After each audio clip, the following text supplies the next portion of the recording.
Well, the champagne bottles are now empty, the cigars have been extinguished, and the Blue Jays can now look ahead to the ALCS. Buck Martinez, that won't start until Friday. Right. And for a pretty battered Blue Jays team, Josh Donaldson among them, this rest comes at a real good time. It sure does, Arash, and I think Josh Donaldson, Russell Martin, Troy Tulowitzki, the older guys on this team can use a break. Sure. I don't think 4 days is going to create any sense of rust whatsoever.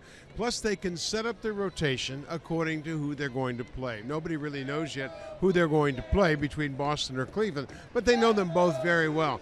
So I think John Gibbons, Pete Walker, Dane Johnson, they'll set up the pitching exactly how they see fit. The first 2 games will be played on the road, either in Cleveland or Boston, and I think this 4-day break comes at a great time. You mentioned that you don't think rust will be a factor. It seemed to be for Texas here. We've seen in the past with other teams in the postseason. Why would it be different for this Blue Jays group? Because they have played playoff games now for about 3 weeks. Right. They had a Just terrible September just to get in. They went into Boston, do-or-die situation. They won 2 out of 3 against Boston. They beat Baltimore in a wild card game. They swept the Texas Rangers in 3, the best team in the American League, the most wins.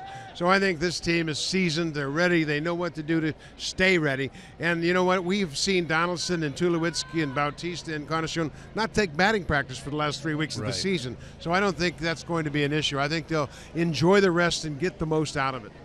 So now it's Cleveland or Boston.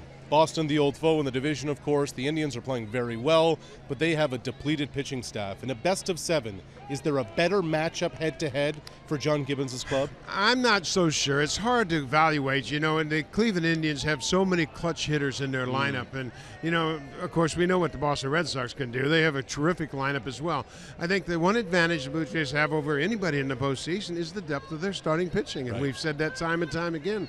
And you know what? Overall, I don't think the baseball community has acknowledged how well the Blue Jays have pitched this season. I don't even think they recognize the fact that they led the league. The starters were the best starters in the American League. They had the most innings in the American League, and I think given a postseason 7-game series, they have the best chance to beat anybody. The Blue Jays are off to the American League Championship Series. It will begin Friday in either Cleveland or Boston.